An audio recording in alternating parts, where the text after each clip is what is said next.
When Apple launched their iPhone last year, certain members of staff were heard to describe it as the best thing ever. So what could the iPhone 3G be? The best thing ever plus one? Well, we happen to have one right here. So let the playground one-upmanship begin. Firstly, I've got an old iPhone here and the new 3G one in this hand. Let's compare the physicality. Is one bigger than the other? Well, looking at the width, the iPhone 3G is slightly thicker, 12.3 millimeters to the original iPhone's 11.6. But its tapered edges actually make it look a little bit thinner. Stack them on a table, and the iPhone 3G is slightly wider, but really not so you notice. In fact, the iPhone 3G sits just as nicely and snugly in the hand as ever. Build-wise, it's now sporting a plastic back. Black in the case of this 16 gig model, but as the Dirty Van legend goes, also available in white. The 8 gig models will just be available in black, however. Now, plastic, I hear you say, sounds cheap, but true to other Apple products, like the MacBook, for example, it feels high quality and incredibly sturdy at the same time.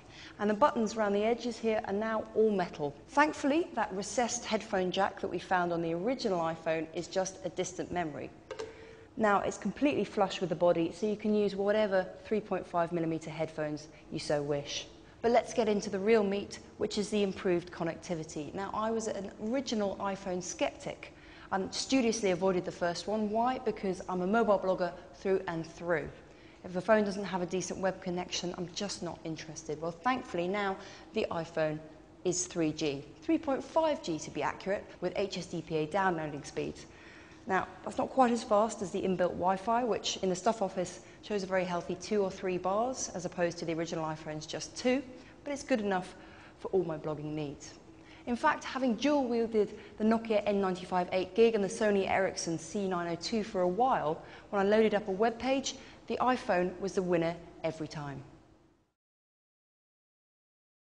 Keeping the iPhone in line with phones like the N95 is the inclusion of built-in GPS and assisted GPS.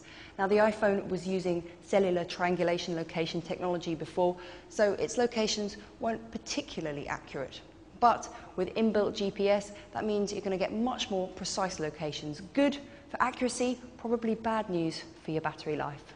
And for our second course, there are improvements on the email. The iPhone now supports Microsoft Exchange, so you can get your email pushed directly to your iPhone BlackBerry style.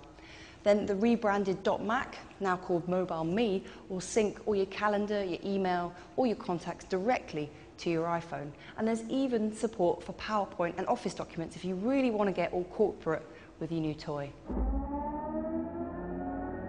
But what we're really excited about is the new Apple App Store just for the iPhone. Now, before, if you wanted to get third-party applications on your iPhone, you had to jailbreak it, while the likes of the Nokia N95 users were glorying in a smorgasbord of exciting programs for their phone. Well, not anymore. You'll be able to download apps like Fring, eBay, or Sega's Super Monkey Ball, which makes use of the iPhone's accelerometers, direct to your iPhone.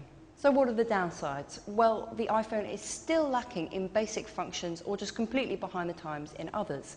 Sure, it's a boon to finally be able to multiply delete and move messages, but where's our MMS texting?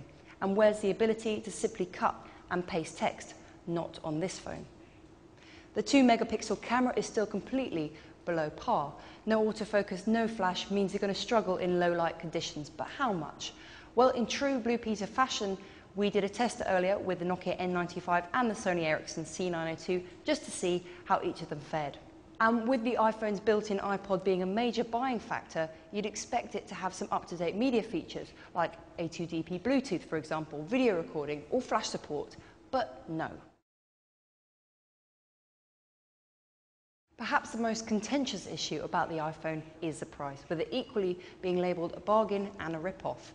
Well, it's significantly cheaper than the original iPhone. In fact, you can get an iPhone 3G for free if you sign up to O2's top tariff of £75 a month. But realistically, you're not going to want to do that. Realistically, you'll be looking at between £59 and £159 for the middling 2 tariffs, depending on what model you go for. So will I be getting one? Well, the lack of a decent camera means my mob-blogging days are going to suffer or die out altogether. But the fantastic interface, the brilliant web browsing, and the really easy to set up email means, well, I'll give it some serious consideration.